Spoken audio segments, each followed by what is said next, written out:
They're saying, okay, well, we control our central bank, and it's all controlled by a single entity, the CCP. We will then move to immediately lower borrowing costs for all domestic business in China. We will basically facilitate a boom in terms of liquid money. Number two, we will pump as much money into the domestic economy as necessary to boost domestic demand and spending, and to make sure that our citizens do not have a decrease in quality of life and that business circle remains squared.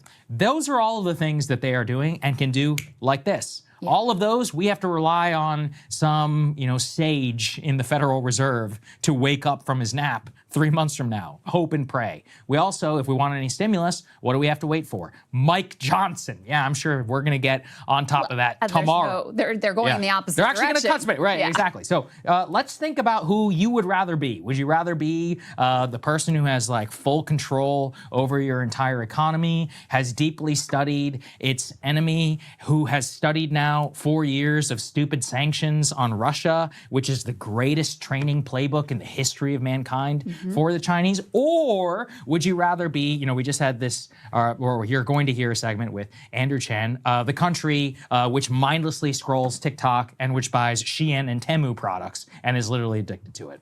I think I know which one I'd rather be. Yeah, which at the center of our social contract is these cheap goods. Our public has not been primed to be willing to experience any pain around consumer goods. As, we saw in inflation how much that hurt people and how much of a major political issue it became. And Sagar, to add to your list, another thing that the Chinese government has going for it, and I fully understand it's an authoritarian government, it's hard to know exactly what public opinion is, but Harvard did a study of public sentiment vis-a-vis the government, and it's extremely popular. I'm talking 95% saying I'm either satisfied or highly satisfied. They have a lot more unity around their government than, obviously, here Trump is very divisive. He is quite unpopular. He's net underwater at this point. You have massive protests that were happening in the streets last weekend. So you have a society that is not at all bought in on this project whatsoever. And, I think that also gives them a tremendous advantage in terms of what they can ask their public to accept. And, we also, I think a lot of our mental models are very outdated. I was just thinking about the example of BYD. BYD, this giant Chinese automaker, seller of EVs globally and hybrid models as well. And we don't buy their cars. They don't rely on the U.S. domestic market. And guess what? BYD is growing like gangbusters. Yeah, it is. They are now selling more cars than Tesla does. In 2024, they sold 4.27 million vehicles. So it is an instance of, hey, guess what? They didn't need us. They didn't need us for this company to be successful. They didn't need us for this company to grow wildly. And they have the whole rest of the world that they can sell to. And I think your point about Russia is also a really important one, just in terms of how I've been thinking about this. Every mainstream economist thought that the devastating sanctions we put on Russia would be so destructive to their economy. I mean, we really tried to give them the financial death penalty. That's why we don't even have tariffs on them, because we have no trade. That's right. Yeah, we literally cut them off. All-out economic warfare against Russia. And guess what? I'm not going to say it didn't hurt them. And they also have the wartime economy to help to compensate. But it did not end them. It did not destroy them. They were able to figure it out because they had been thinking for a while and planning for a while, knowing that we are fickle and that they are an adversary, and knowing that this eventuality could be playing out. China has also been thinking and preparing and is in a much better position to shoulder such an economic blow than Russia is. So I think that if the Trump people think that they're going to be able to bully and punish China into submission here, I think they are completely wrong about that. 100%. So let's return to the shipbuilding thing that I was thinking about. Nice little statistic here from our friend Arnaud. In 2024 alone, CSSC, the Chinese State Shipbuilding Corporation, built more commercial ships by tonnage than the entire U.S. shipbuilding industry has built since the end of World War II. Okay, so let's let that sit in. Let's say that we have, this trade war, 1.5 million port call, and America's shipbuilding industry, which is defunct and basically rotting from rust. We're going to spin that up miraculously over a 5-year period where we'll continue to produce nothing. As I said, in 2024, we produced not one. They produced more in 1 year than we did for the entire period of the last 75 years. And we eventually, miraculously, are able to churn one out. We are still 75 years behind where they are. Now let's again think about capital markets and efficient market hypotheses and all of these other things.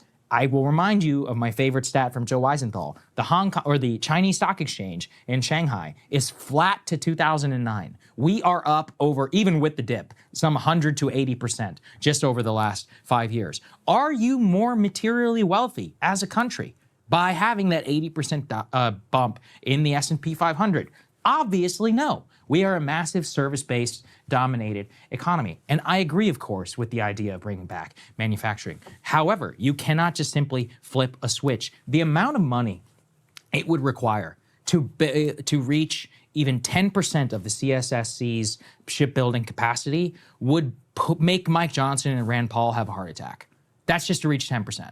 They don't agree. That's the truth. Yeah, so if you don't agree, then just simply condemn us, to our current fate of consuming OnlyFans and pornography and sports betting and Temu and Shein. But don't do some half-assed shit, which is what we're doing right now. Because now we're just going to be poor and addicted. Addicted, and your wages are going to be lower. Yeah. You're going to have less of a safety net. Like, it is the worst of all worlds. It's taking things that were bad and making them worse. Yeah. That's the direction that they are headed in with all of this. We have to say, though, Sagar, they are borrowing some from Chinese thought. Yeah, There's some strong Maoist sentiments being expressed from the Treasury Secretary himself, Scott Bessent. This was pretty entertaining to listen to. He went on with Tucker Carlson. Take a listen. What we are doing, on one side, the president is reordering trade. On the other side, we are shedding excess labor in the federal government and bringing down federal borrowings. And then on the other side, that will give us the labor that we need for the new manufacturing. And we're going to re-lever the private sector. So the private sector, in essence, has been in recession during the Biden years. And this is an opportunity to right-size the federal government and unleash the private sector again. So what he's talked about is how these federal government workers who were laid off, the people who were like researching cancer or whatever, they can now go to work in the new factories that are being brought online, which, again, very reminiscent of the efforts to, Cultural Revolution. Cultural Revolution, put the intellectuals and the scientists to the re-education camp, sent them into the factory. Of course, to your point, there's no actual investment in creating those factories, so the factories aren't actually going to come. It's just going to mean we're going to have less cancer research and people will be poor. So. Yeah, it is funny. Although if you read the three-body problem, you do know that there are, of course, benefits. As somebody who wants aliens revealed to be to the United States, that was the only benefit of the Cultural Revolution from that book. Sorry, I guess I just spoiled it, but whatever. Yeah, it's still worth reading. It's been out since 2006. They made a Netflix document or a Netflix thing about it. Get over it at this point. I can't get it anymore. But you should read the book. It's amazing. And again, even almost to defend Mao and all these people, they even had a program at least to facilitate that. They had the Red Army, whatever it was called, the Red Guards and others to facilitate, the movement of these mass intellectuals and state capacity, etc. And they had quotas and they had a system. It didn't always work, obviously. You had to come up with the fake things. I do recommend, if anybody ever wants to, you should read Ezra Vogel has a biography of Deng Xiaoping. And Deng specifically was purged and was one of these people who was purged and actually sent to go work in a factory. And his period during the Cultural Revolution and the Great Leap Forward is absolutely fascinating to actually go. And to study it eventually informed the modern Chinese model of where we are today. So yes, if we would like to repeat the mistakes of China, I guess we can.